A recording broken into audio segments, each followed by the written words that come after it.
नमस्कार दोस्तों, उषा की आवाज़ चैनल में आप सभी का स्वागत है। हमारी आज की कहानी है कूटनीति। माँ बस करो, ये सब जो तुम कर रही हो ये परिवार में सही नहीं है। अपना वर्चस्व कायम रखने के लिए तुम अपने ही परिवार में फूट डालो राजनीति करो की धारणा पर चल रही हो, लेकिन आगे चलकर तुम्हारी ये चालाकियाँ तुम्हें कहीं का नहीं छोड़ेंगी। आरुषि ने दुखी मन और गुस्से से अपनी माँ को समझाते और आगाह करते हुए कहा, तुझे ज़्यादा बोलने की ज़रूरत नहीं है। तू पराए घर की है। तुझे आज नहीं तो कल अपने घर चले जाना है। इस घर में क्या कैसे होगा ये मेरे हाथ में है और रहेगा। आरुषि की माँ शांता देवी घमंड से बोली।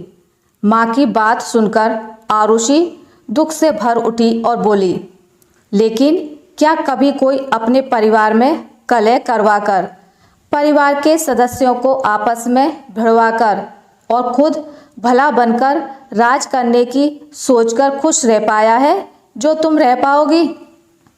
आज नहीं तो कल तुम्हें समझ आएगा, लेकिन तब तक बहुत देर हो चुकी होगी। संभलना है तो अभी संभल जाओ माँ। शांता देवी ने आरुषि को हिदायत देते हुए डांट दिया। इसके बाद से आरुषि ने भी कुछ कहना सुनना बंद कर दिया। वो अपनी पढ़ाई पर ही फोकस करने लगी, लेकिन घर के माहौल को देखकर उसे अक्सर दुख होता, पर वो चाहकर भी कुछ न कर पाती। शांता देवी की शादी वीरेंद्र जी से हुई थी, जो किराने की दुकान चलाते थे। शांता देवी ने आते ही पहले तो ससुराल वालों से अपने पति को अलग करके अलग मकान में रहने लगी, क्योंकि वो अपने घर पर सिर्फ अपना राज चाहती थी। कुछ सालों में शांता देवी 3 बेटों और 1 बेटी की मां बन गई। तीनों बेटों को बड़ा होते देखकर अक्सर शांता देवी सोचती कि जब बेटे बड़े होकर शादी करेंगे तो कहीं इस घर से उनका राज खत्म ना हो जाए। ऐसा होते शांता देवी नहीं देख सकती थी। उन्होंने अपना राज ताउम्र कायम रखने के लिए एक योजना बनाई। उन्होंने बेटों के सामने खुद को एक अबला बहू और एक अबला पत्नी दिखाना शुरू कर दिया। वो बेटों से अक्सर पिता की बुराई करते हुए कहती कि तुम्हारे पिता ने मेरा सम्मान नहीं किया, वो मुझे खर्च नहीं देते, ना ही मेरी वैल्यू समझते हैं। मैं तुम तीनों पर ही आश्रित हूँ। मैंने ये घर अपनी मेहनत और सूझबूझ से संभाला हुआ है। दूसरी तरफ वो अपने पति से कहती कि बेटे उनकी सुनते नहीं हैं, हर काम अपनी मर्जी से करने लगे हैं। आप उनके सामने कभी मुझे पैसे मत देना, उन्हें मुझसे पैसे मांगने की आदत पड़ जाएगी। इस तरह शांता देवी अपने ही परिवार में फूट डालो राजनीति करो की कूटनीति अपनाती जा रही थी।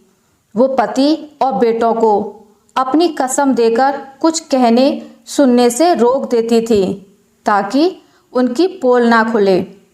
उन्हें लगता था कि इस तरह वो दोनों तरफ भली भी बनी रहेंगी और उनका राज ताउम्र रहेगा।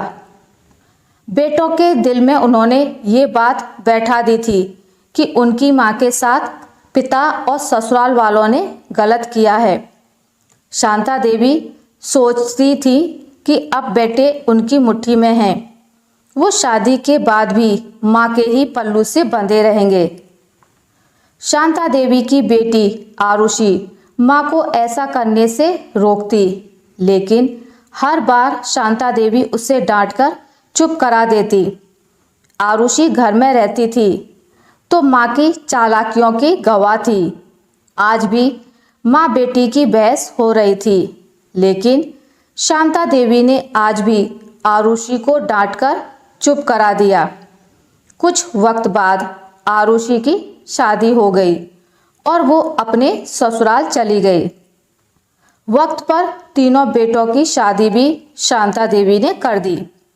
बेटों की शादी के बाद उनमें आते बदलाव ने शांता देवी की रात की नींदें और दिन का चैन उड़ा दिया था। तीनों बेटे हमेशा अपनी अपनी पत्नियों के आगे पीछे घूमते रहते और उनकी हर जायज़ नाजायज़ बातें हंस हंस कर पूरी करते रहते। शांता देवी अगर रोका टोकी करने की कोशिश करती तो बेटे और बहुएं उन्हें चुप करा देते। बेटों ने अपनी अपनी तनख्वाह भी पत्नियों को देनी शुरू कर दी। अब तो तीनों बहुओं का पूरे घर पर राज चलने लगा। ये देखकर शांता देवी अक्सर अपने पति से शिकायत करते हुए कहती कि तीनों बेटे और बहुएं अपनी मन मर्जी कर रहे हैं। कोई कुछ करने से पहले मुझसे पूछता तक नहीं। अरे अब इसमें हम क्या कर सकते हैं? मैं अब घर में लड़ाई झगड़ा नहीं चाहता। जो जैसा चल रहा है चलने दो। अपनी इज्जत अपने हाथ होती है। शांता देवी को समझाते हुए उनके पति वीरेन जी कहते हैं, तुम चुप करो जी, ये घर मेरा है, यहाँ सिर्फ मेरी हुकूमत चलेगी। ये कहकर अगले दिन से शांता जी ने बहुओं को रसोई में न आने का हुक्म सुना डाला और कहा कि मैं इस घर की मालकिन हूँ और यहाँ सिर्फ मेरा कहा सुना और माना जाएगा। तुम तीनों सिर्फ घर के बाकी काम करो, रसोई और भंडार घर मैं ही देखूंगी। इस पर तीनों बेटे अपनी माँ की बात सुनकर एक साथ बोल उठे कि माँ, आप इस घर में रहिए मालकिन बनकर, लेकिन हम अपनी पत्नियों को यहाँ आपके हुक्म बजाने वाली नौकरानी बनाकर नहीं रख सकते। ये क्या कह रहे हो तुम तीनों? मैंने कब तुम्हारी पत्नियों को नौकरानी कह रही हूँ? लेकिन माँ, आपने ही हमें बचपन से बताया है कि आपकी सास आपको नौकरानी बना के रखती थी और रसोई खुद संभाल के आपसे बाकी काम नौकरानी की तरह ही करवाती थी।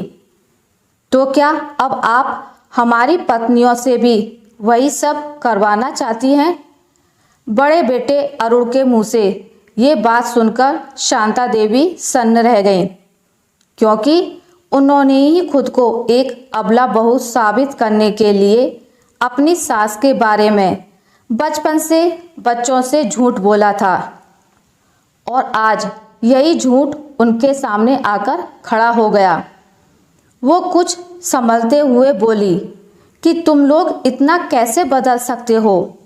अपनी माँ के पक्ष में नहीं बल्कि अपनी पत्नियों के पक्ष में सामने आ खड़े हुए हो। इस बार दूसरे बेटे सोहम ने माँ को जवाब दिया, आप क्या चाहती हैं कि हम तीनों भी वो ही गलती करें जो पापा ने की थी? पापा ने कभी आपका साथ नहीं दिया और आपके लिए खड़े नहीं हुए। ये आपने ही हमें आज तक बताया है ना?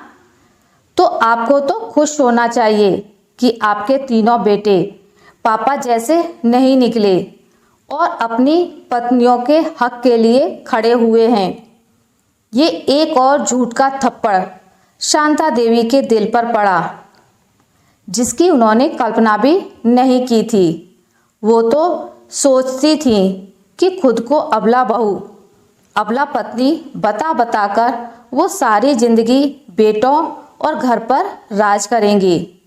शांता देवी अभी संभल पाती, इतने में तीसरे बेटे वैभव ने भी अपने शब्दों से उनके कानों में गरम खौलता तेल उड़ेलने वाली बात कह दी। माँ, आप ही तो कहती थी कि पापा आपको कभी तनख्वाह का 1 रुपया नहीं देते थे, सारे खर्च खुद गिन गिन कर करते थे और आपने हमें बहुत मुश्किल से पाला है। तो माँ, अब आप ही बताइए कि क्या हम भी पापा की तरह ही अपनी पत्नियों को एक एक पैसे से तरसाएं? जैसे आप परेशान रहती थी वैसे ही हमारी पत्नियों को परेशान और तंगहाल देखें? नहीं माँ, हम पापा जैसे नहीं बन सकते। शांता देवी सुन सुनकर सुनने लायक ही नहीं बची। इससे पहले वो कुछ कहती, तीनों बेटे अपनी अपनी पत्नियों को लेकर अपने कमरों में चले गए। शांता, मैंने कब तुम्हें तनख्वाह नहीं दी? कब तुम्हारा सम्मान नहीं किया? कब तुमने बच्चों को मुश्किलों में अकेले पाला? काफ़ी देर से बीवी और बेटों की बात सुनते हुए वीरेंद्र जी शांता देवी के पास आए और उससे सवाल करने लगे। शांता, तुमने अपना राज कायम रखने के लिए हम बाप बेटों के बीच ही दीवार खड़ी कर दी और आज उसका नतीजा देख लो। शांता देवी आंसुओं को बहाती कमरे में चली गईं। अगले दिन शांता देवी की बेटी आरुषि घर आई तो देखा माँ को तेज बुखार है। पिता ने कल रात की सारी बात आरुषि से बताई तो आरुषि ने भी माँ से कहा कि माँ, मैंने हमेशा आपको समझाया था कि परिवार को जोड़े रखना ही स्त्री धर्म है, लेकिन आपने नानी के नक्शे कदम पर चलते हुए अपने ही परिवार के बीच दीवार खड़ी कर दी। अब पछताने से क्या होगा? शांता देवी आज बहुत शर्मिंदा थी, लेकिन वो कुछ ना बोली। इतने में तीनों बेटे अपनी पत्नियों के साथ कमरे में आए और बोले कि माँ, हम तीनों आज अलग घरों में जा रहे हैं, क्योंकि हम नहीं चाहते कि जैसी ज़िंदगी आपने इस घर में जी है वैसे ही हमारी बीवी और बच्चे जिएं। इसलिए ऐसे माहौल से हमारा जाना ही ठीक है। इतना कहकर तीनों चले गए। उन्होंने शांता देवी के जवाब का भी इंतजार नहीं किया। आज अपने झूठ को याद करके शांता देवी रोए जा रही थी।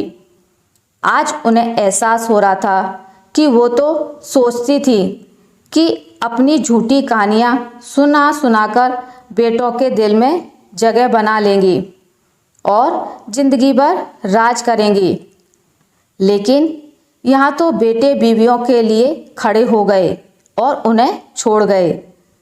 शांता देवी ने जितने झूठ बोले उसके बाद अब वो अपने बेटों से सच भी नहीं बता सकती थी।